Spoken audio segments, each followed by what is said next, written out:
You know that feeling when you check your bank account on payday, and for about 48 hours you feel like everything's going to be okay? Then the bills hit. The subscriptions you forgot about. That car repair you've been putting off. And suddenly you are back to square one, wondering where all your money went. You are not imagining things. The system isn't broken, Faye. It is working exactly as designed. And right now, something massive is shifting in how money works, and most people have no idea it is happening. I am Henry, and I've spent years studying personal finance, digging into the systems that keep ordinary people stuck while others seem to effortlessly build wealth. I share practical strategies that actually work for real people dealing with real financial pressure. If you are tired of feeling like you are running on a hamster wheel with your money, you are in the right place. Don't forget to subscribe and hit that like button. Faye, I've got plenty more content coming that could genuinely change how you think about your financial future. Here is what is happening right now. Central banks and financial institutions are quietly preparing what they call a monetary reset. Digital currencies are being rolled out. Interest rates are swinging wildly. Inflation is eating away at your purchasing power faster than your salary can keep up. But here is the thing. Nobody's telling you, Faye, this reset isn't just about government policy or fancy economic theory. It is about whether you'll be in control of your money, or whether your money will control you. Let me introduce you to a concept I call the financial sovereignty gap.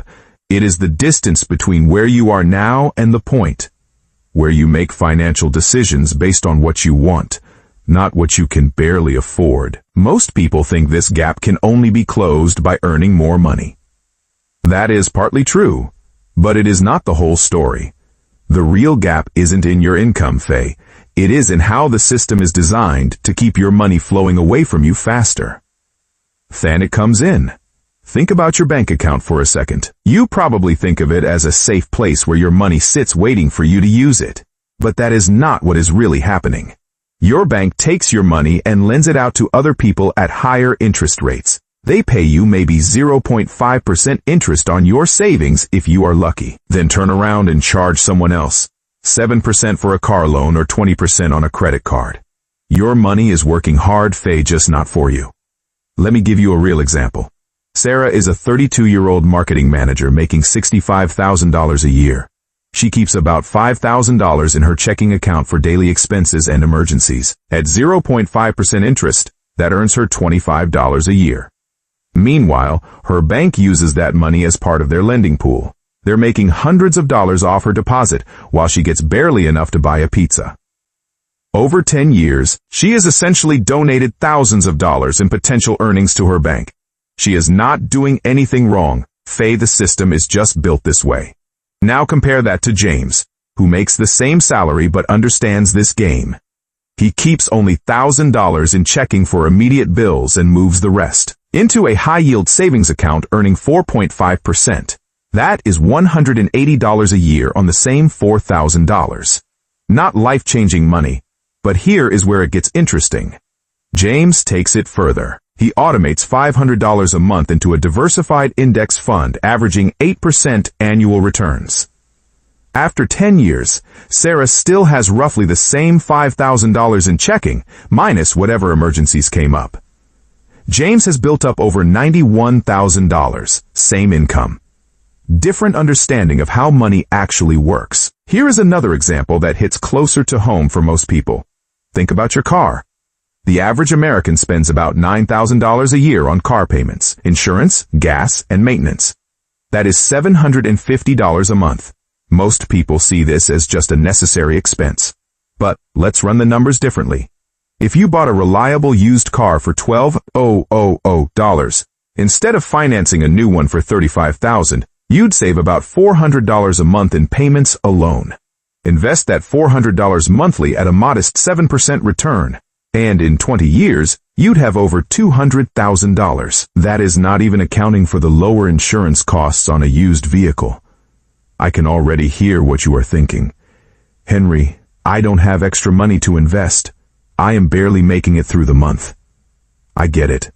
I really do. But here is what I discovered after talking to hundreds of people in exactly that situation. Faye, it is not about having extra money. It is about redirecting money that is already leaving your pocket anyway. The average person spends $237 a month on subscription services, streaming platforms, gym memberships they don't use, software they forgot about, premium versions of apps they could use for free. That is money that is already budgeted and already leaving your account. You are not missing it because it is automatic. What if just half of that got redirected? That is $1,400 a year that could be working for you instead of entertainment companies. But Henry, what about market crashes? What if I put money away and lose it all? Valid concern. Let's address this head on. Yes, markets go up and down. In 2008, the market dropped about 50%. Scary stuff. But here is what actually happened to people who kept investing through that crash. By 2013, they were back to even. By 2020, they'd more than doubled their money. The people who lost were the ones who panicked and pulled everything out at the bottom. Time in the market beats timing the market every single time. We're talking about long-term wealth building, not gambling on hot stocks. Another objection I hear constantly is that this advice is too simple or too idealistic. Rich people have access to better investments and insider information. Sure, wealthy people have advantages, but the core principles of building wealth are the same whether you are starting with $100 or $100,000. Warren Buffett, one of the richest investors alive, recommends regular people invest in simple index funds, not complicated hedge funds, not crypto schemes, not real estate empires, just consistent, boring, automatic investing in broad market funds. The difference between people who build wealth and people who don't isn't secret knowledge, Faye. It is consistent action over time. So what do you actually do right now? Let me give you 5 concrete steps you can start today, regardless of where you are starting from. First, do a subscription audit this week. Pull up your bank and credit card statements from the last 3 months.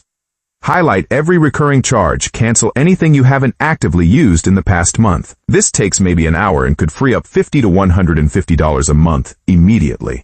That is your seed money. Second, open a high-yield savings account separate from your main bank. There are online banks offering 4 to 5% interest right now, with no minimum balance and no fees. Move whatever emergency fund you have there, even if it is just $500. That is $25 a year instead of basically nothing. It takes about 15 minutes to set up online. Third, automate one small transfer. Pick an amount that feels almost too small to matter.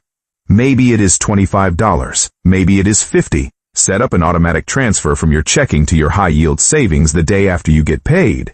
You'll barely notice it is gone, but in a year that is $300 to $600 you didn't have before. In 5 years with compound interest, that is potentially over $3,000 from just that tiny automatic decision.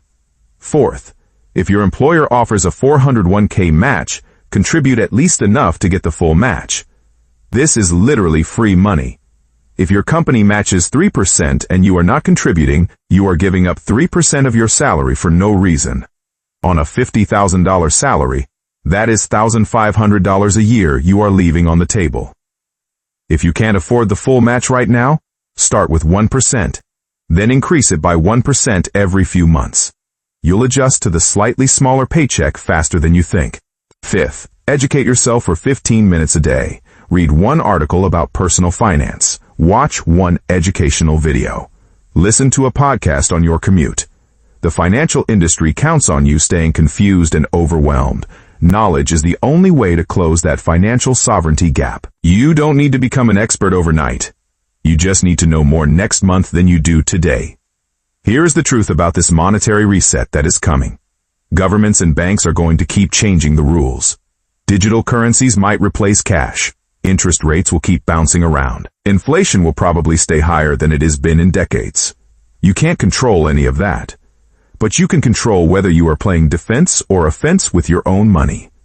The system is designed to keep money flowing upward from your pocket into corporate profits and bank fees and interest payments. That is not a conspiracy theory, Faye. It is just how modern finance works. But you don't have to play along. Every dollar you redirect from mindless spending into intentional saving and investing is a small act of rebellion against a system that assumes you'll stay stuck forever. This isn't about becoming rich or retiring early or buying a yacht. This is about getting to a point where an unexpected $1,000 expense doesn't derail your entire month, where you can make job decisions based on what you actually want to do, not just which one pays slightly more, where you sleep better at night. Because you know you are building something solid underneath you. The reset is coming whether you are ready or not. The question is whether you'll be someone it happens to, or someone who is prepared for it. Start small. Start today. Pick one action from this video and do it before you go to bed tonight. Then pick another one tomorrow. If this resonated with you, hit that like button and subscribe for more practical financial content that cuts through the noise. Share this with someone who needs to hear it. Faye may be that friend who is always stressed about money, or that family member who thinks they'll never get ahead. You've got this. The fact that you watched this far tells me you are ready to make a change. Now, go make it happen.